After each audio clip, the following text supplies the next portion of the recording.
name is Lisa Paradiso. I am a dietitian and have been for the last 4 years or so. Really enjoy specializing in weight loss and in addition to that, other medical conditions. So portion control is something I am very passionate about. Clearly it's something that helps us control all conditions, really, all chronic diseases, and then of course our weight as well. So just kind of jump in here. Too far. Okay, so I'd like to start by talking about the evolution of portions and just kind of that eating environment. So there have been some really interesting shifts in food availability over the past 50 years or so. And paradoxically, all of our modern conveniences have actually made our lives a little bit more challenging, just because our risk for chronic disease has increased due to this change in lifestyle over the past 5 decades, which brings with it a shift in needed resources and also quality of life.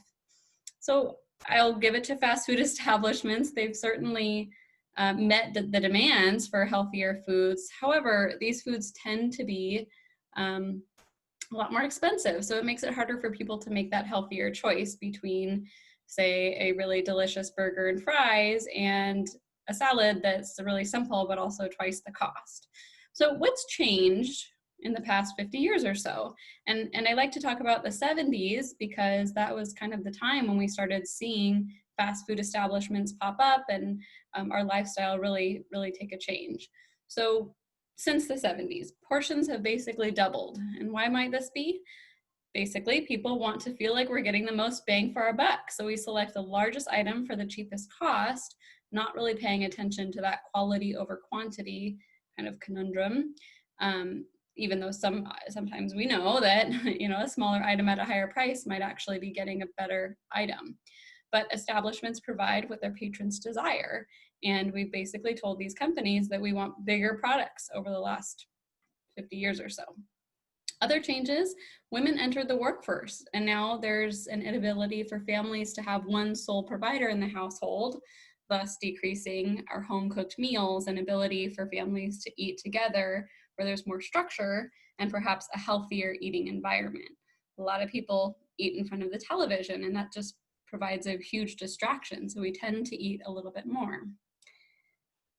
There's also been an increase in the availability of sugar in super high concentrations, and that can lead to food addiction, different types of food addiction, but also sugar itself is extremely addictive. It is a highly addictive substance. Some studies put it on par with heroin, basically the addictiveness of it. So, we can kind of see what it does in the brain is that it basically shows you absolutely need to have more of this. And so, sodas, for example, have gone from only 85 calories with just a small, amount to over 300 calories with just your beverage. Other things that have happened, the stress in everyday lives. People live extremely stressful lives in the United States today, which leads to poor sleep habits. And if you're available for the last webinar, we learned that makes us crave higher fat, higher sugar foods. So, the lack of sleep and increased stress makes it really hard for our body to see, weight loss as a result. And our bodies view weight gain as a good thing because it's an evolutionary advantage. And I'll kind of touch on that a little bit more as we go on here too. But essentially, our bodies say, this feels good, this is important, and it will help me to manage stress because I will have this food reserve in the future. Last thing, attitudes have changed a little bit, attitudes about weight in particular. In some places around the country, obesity has been normalized because such a large portion of the population is of a higher weight. I don't think that's a bad thing at all, but I think it does contribute to our cultural beliefs around food and sort of how we should look and what our perceptions are. So my next slide here, just kind of reiterating the points on the previous slide. So growing portion sizes in restaurants and fast food establishments have changed people's perceptions about what a portion is supposed to look like and how we should be eating at home. So not only are we eating out more often because it's much easier and it's delicious, but then we also think that what we get when we go out to eat should be what we have at home. So like this picture that's demonstrated here looks at, a burger and fries and condiments and all of that. It's over 1,300 calories. For many people, myself included, that's all we need for the entire day. So, that one little meal isn't really providing you a lot of nutrient or energy dense foods. It's just giving you calorie density. Also, changes since the 70s, people live really differently now. So in the 70s, people consumed smaller portions, they ate more fruits and vegetables, they ate more meals at home, just because that's really what was available. And therefore they ate fewer overall calories. And then as restaurants and fast food establishments provide more calories than you would eat at home, we tend to eat just a little bit more, and that additional few hundred calories a day leads to 20 pounds of weight gain over a year or so. So, these changes in our lifestyle have affected our behaviors and our attitudes, and then of course our weight as a result. And then just kind of reiterating that point of families eating together at the dinner table with fewer distractions while eating. They're talking, so it takes longer to finish the meal. They can recognize fullness faster. So over time, basically our behaviors and our culture have made it harder to be healthy. So why is it important to practice portion control? I think the big one, because we can't tell when enough is enough. The mechanisms in our bodies have adapted to make us believe that we need more food all the time. So understanding appropriate portions helps us to manage our weight, which decreases our risk for chronic disease, or it can help you control chronic disease if you already have it. And mostly it's because it takes 20 minutes to realize you're full. So portion control can help prevent overeating and feeling too full when you're unable to realize when enough is enough. So instead of piling things on your plate and waiting until you're full and then stopping eating, making a smaller plate, smaller portions, and just going back for seconds, if it feels like enough hasn't been enough after 20 minutes or so is a better way to do things. So essentially, we're training our bodies to understand this principle, but it takes some time and certainly some hard work. So the Livea program, I think, is trying its best here to really, throughout the weight loss and balance and lifestyle phases, emphasize the importance of building a relationship with our body and building the relationship with food, so we can recognize those hunger and fullness cues, so we don't have to practice portion control quite as stringently as we do when we very first are learning these principles. So as time goes on, it will be much easier to just naturally practice portion control. So how is a serving measured? It's a little misleading. So a portion is actually just what you choose to eat. It's the amount of food that you've given yourself, whereas a serving is the measured amount of food. So I think I guess the presentation is a little misleading in that when I'm talking about portions, usually I'm actually talking about servings, because portions can vary based on the size of an individual, the speed of their metabolism. Larger people just need more energy to maintain their normal weight. So they'll need a larger portion at each meal to become full. And energy needs vary pretty drastically based on metabolism, which is the speed by which your body converts food and drinks into energy. And every individual has a different speed of metabolism that can change based on age, activity level, the foods you're eating, how much muscle you have, the timing of meals and snacks, and just tons of other factors. So people with a faster metabolism can have larger portion sizes because it will become energy more easily. But it's important to really pay attention to your body and how much food you need to become satisfied, so your individual portions. When we talk about portion control, we mean that we should actually consume measured servings of food. And then looking at this nutrition facts label, we can use this tool to identify the serving associated with a food item. So recently, there have been some changes to the nutrition facts label, which I am a big fan of. I love it. So it's gone from, instead of just saying the calories in a serving, you'll see two different columns. Like for example, if you have a bag of chips or something in front of you, you'll see two different columns with the calories per serving, and that's per, maybe 1 cup or so if we're looking at this nutrition facts label, and then the calories per container. So what was happening was nutrition facts labels were incredibly misleading, as people assumed that the calories listed was for the entire container rather than, say, half or a quarter of the container. And they were believing that they were eating only, let's say, 220 calories, when in reality they were having double that. So calories and serving sizes, you can kind of see here, are also highlighted and larger, which just makes basically the tool a lot more user-friendly. So we use the nutrition facts label to understand how many calories are coming from each serving of food per this label. And generally, as I'll kind of point out as time goes on here in this presentation, about 100 calories is usually a serving of food. And this item, as I'm kind of looking at the nutrition facts label, it looks like a high carb food. It also has some fiber and whatnot, but it's basically just a carbohydrate. There's a little bit of protein, but not a huge amount. So when you're kind of looking at this, it looks like it's probably about 2 servings of a higher starch food. And that's why it's around a little over 200 calories. So if you are in balance or lifestyle, you know that each option of food is about 100 calories. So this whole container would be, already over 4 options. So probably not best to eat the whole container here. So kind of switching gears here, just talking about why we eat and what's going to affect different patterns. So it may seem really obvious. We eat for the purpose of survival, to nourish ourselves with energy and optimize our health. But it's not that simple. That's not the only reason we eat. In fact, we eat for basically every reason we can possibly think of. We eat when we're happy, we eat when we're sad. We eat when we feel like we've had a great day, or if we've had a bad day, we think we should deserve some type of reward. Food is usually the main theme of weddings and funerals and birthdays. When a loved one is sick, we even ask, what can we get you?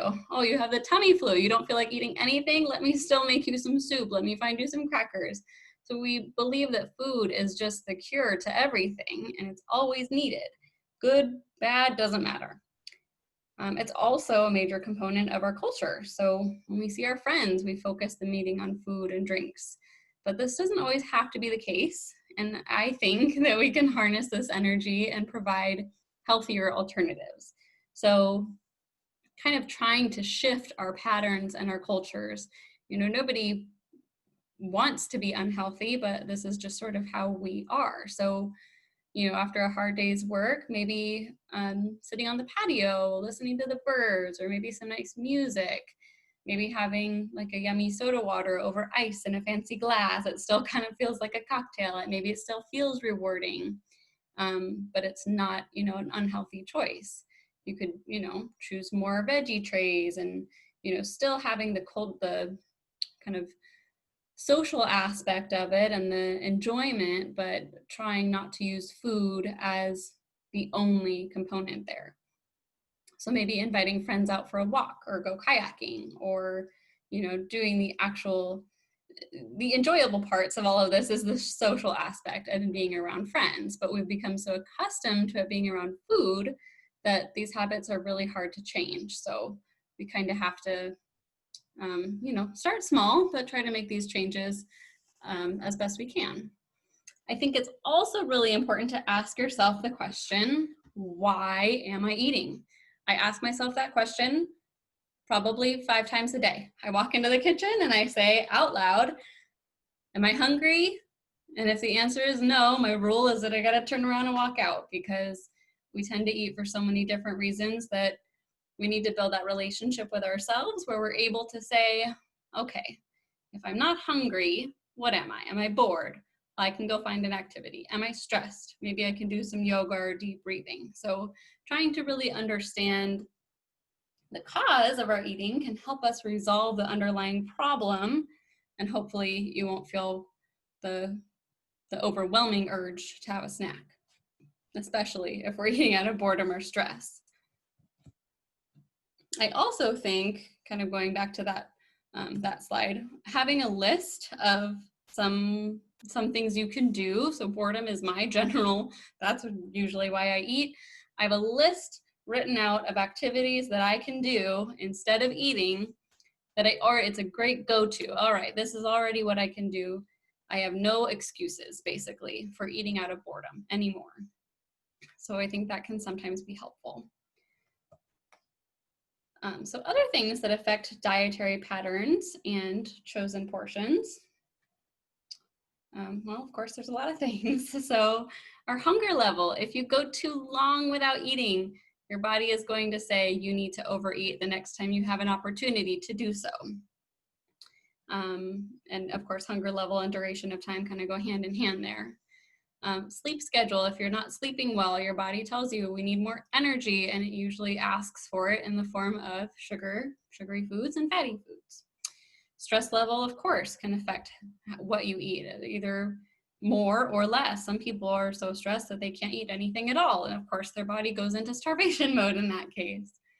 Of course, budget and time play a big factor as well. I think time is a really big one. We want something quick and easy, especially around dinner time when everyone's just arriving home and everyone's hungry, so we don't have time to prepare something kind of elaborate. So, taking these things into consideration, of course, but also having a backup plan and understanding how they affect your eating patterns, I think is quite valuable. Why do I always want more? So I kind of like to talk about the science behind this, because I think people tend to blame themselves for wanting to have larger portions or more food, and it really comes down to science. So bodies are designed to store energy when food is plentiful in either fat cells or muscles. And so if food is ever scarce, there's an alternate plan than to simply starve to death. So what does that mean? As a survival mechanism, we can essentially eat at any time, even if we don't feel hungry. So when food is available, humans eat and set up reserves in the body. Our brain tells our body to store energy in the form of adipose tissue, that's body fat, or muscle for future use if availability ever runs too low. Now, muscle is much harder to make, it's harder to build, so our bodies don't just turn energy into muscle regularly. It takes a lot of work, and it's only if you're actually putting in the effort to build that muscle. Usually, excess energy is stored as fat.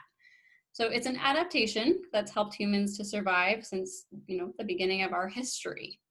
So now that we don't really want to do this, how can we prevent it from happening? Well, we gotta listen to our hunger cues. We have to wait for our stomach to tell us that it's ready for food, and then eat slowly and stop when you're full. Also giving yourself smaller portions, like I said earlier, waiting that 20 minutes and then going back for seconds to see if after you have decided that you still feel hungry. This is also why we recommend eating every 3 hours. So you never get to that starving point where you can't stop yourself from overeating. Because currently in the United States, for the most part, people have food readily available all the time. And this little mechanism that's been ingrained in our DNA that we need to eat food anytime it's available has made it really, really challenging. And then I like to also talk about dopamine, that neurotransmitter. I touched on this a little bit ago. This is why sugar is so addictive.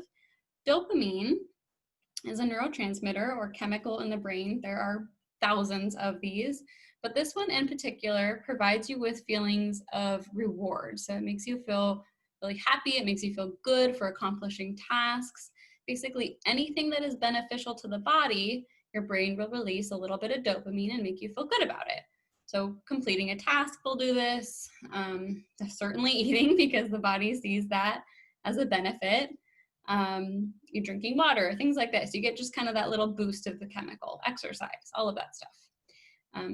But it especially releases dopamine if you eat food that is high in sugar and high in fat. So of course, sugar is very, very addictive. And I kind of compared it to heroin earlier because this chemical and hormone is also released when people take illegal drugs. It's the way that our body makes us feel good. So that's why sugar is so addictive. And it's the reason that eating helps to relieve stress. So I like to say you can kind of blame science for why these things are occurring in our bodies, but we absolutely have control over whether or not we let them take over, because these are just down to the science and into our DNA, and we have control now. We have ability to think and build patterns and healthier behaviors, things that we know are better for us. I like to touch on this because I think sometimes it's really hard. We tend to think that it's unfair for some people can eat much more and nothing happens to them. They don't gain any weight. Other people, it seems like they have just one bite of food and it makes them gain weight. So I like to kind of touch on that, or on this kind of why some people can eat more than other people and not see any change there. So I kind of missed my notes here. Different patterns. So person's height, their gender, their metabolic rate, which is, as I mentioned earlier, the rate at which the body turns food into energy, burns energy. All of that is affected by the amount of water you drink, how much sleep you're getting, timing of meals. Some types of foods, like spicy foods, can affect the metabolism, or some studies have suggested that. This will also be affected by how much muscle you have, your age, gender, of course, and a few other factors there. So genetics too can certainly affect why some people can eat more than others. The activity level, your muscle mass, which of course is part of that metabolic rate as well. And it's not always fair, I don't think, but that's just kind of how our bodies are. So if you are a smaller person, a petite person with less muscle, we just need to practice portion control that much more tightly. So looking at appropriate portions of food, and I think this is probably why many of you are interested in the webinar in the first place. Before I can talk about what we can do and how to control portions, I wanted to just kind of switch gears here and discuss the serving sizes and how to recognize the appropriate amount of food to consume. So on this slide, it lists a very basic idea of portion sizes. So if you are in weight loss, these will become much more clear when you switch to balance and get the options sheet, which is very detailed. It'll give you the specific food you're going to eat. Like for example, you're gonna have some berries, 3/4 of a cup is a good serving. So it's just kind of a general rule of thumb. For each food group, foods are broken into the serving sizes. You could always have more than one serving size of something, but it's just good to have an idea about how to count calories in general so you can gauge where calories might be sneaking in. So looking at fruit, basically a cup of fruit, like chopped fruit, like melons and things like that, is a serving or a piece of fruit. For dairy, you could do about 8 ounces of regular milk or soy milk. Almond milk doesn't really fit in here because it's only about 30 calories. And a serving of milk is usually about 100 calories. So it's more like a condiment. Greek yogurt, 2/3 of a cup is a great serving size. For starchy veggies and whole grains, only 1/2 cup is a serving. That's really not much, especially if you're having pasta or something like that. It's really hard to have just one serving. And remember, you can have more than one serving of something, but let's say you're choosing pasta. It's nice if you can sort of pair all of these food groups together and have, say, a cup of spaghetti with protein and veggies, so you can fill up a lot faster on all of those other things. You don't just have to eat that starchy food. So protein, somewhere between 5 and 7 ounces is a serving, and we usually recommend when you're in lifestyle to have about 2 servings a day of that. Veggies, leafy greens, 1 cup is a serving. All other veggies, 1/2 cup is a serving. And then healthy fats, it's only 1 tablespoon. So I really like to point this out because these healthy fats can really sneak in and be very deceptive. So for example, peanut butter, I think is one that gets away from us. It's 100 calories for just 1 tablespoon, or about the size of your thumb. So it's really easy to eat a lot of calories worth of peanut butter, or nuts, or salad dressing, or avocado thinking that it's a really healthy choice, and it is to have those foods, but we want to be very careful about how much, especially practicing portion control with healthy fats. And the reason behind this is that fats have about 9 calories per gram, while carbohydrates and protein only have 4 calories per gram. So fats are just what we call energy dense. They're packed full of calories without, with being very, very small. So each serving is roughly about 100 calories with the exception of vegetables and protein. Vegetables are about 25 calories per serving, and protein is about 32 calories per ounce. So hopefully this can help you sort of quickly tally up calories in something that you might be consuming. And just kind of, walking through this here, how many servings should I have in the day then, if I can, get a good variety of all these types of things? I like to talk about the macronutrient distribution range. So this is where your calories are coming from. And basically the only way that you can get this information is if you're tracking in some sort of app. It'll break this down for you. Otherwise it's a little bit more challenging. But essentially, you can have anywhere between 45 and 65% of your calories to come from carbohydrates. I like to see this a little tighter, closer to 50 to 55% of calories to come from carbohydrates. So that's half of your calories from carbs. I know we kind of paint carbs as a negative picture sometimes. They usually get a bad rap, but it's usually the simple carbohydrates that should be getting the bad rap. So we prefer the complex carbohydrates like fruits, dairies, and whole grains, or your Livea meals, which have some carbohydrate in them as well. Next is the protein. So anywhere between 10 and 35% of your calories can come from protein. I really like to see that right around 20%. You don't want to overdo it too much. You don't want to underdo it because protein is a natural appetite suppressant. It's also good for the growth of muscles, but overdoing it, it's not that great for the body either because it usually means you're going to be lacking in carbohydrates or fat. And carbohydrates is what your brain runs off of. Your brain cannot run off of protein or fat. So I like to stick around 20% with protein. And then fat, healthy fats in particular, we're looking for things like nuts and olive oil and salad dressings and avocado and things like that. Ideally, I like to see it closer to 25 to 30%, but of course that range could be anywhere between 20 and 35% and still be healthy. Again, this is basically only meaningful to you if you're tracking in an app because it'll break that down for you. And then this is specifically also for the lifestyle plan. So when you're in weight loss, it doesn't really look like this, but that's okay. And then of course, in-body determines, so when we ask how many servings should I eat, it really depends. It absolutely depends on each individual unique body. So calories are determined by the in-body. That's what we use to get an idea or at least a rough estimate of how many calories your body burns if you were to lay in bed and do nothing at all. And then we add a little activity factor to it because you don't lay in bed and do nothing at all. And we can help kind of identify a basic idea or range of what we think you need calorie-wise. And generally, this comes out to 2 fresh and leans and then a variety of options. So for some people that might be 6 options.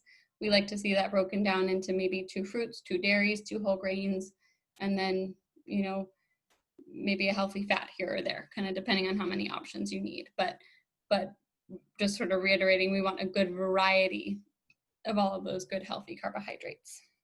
And then of course, your 2 fresh and leans, which provides your protein and your vegetables.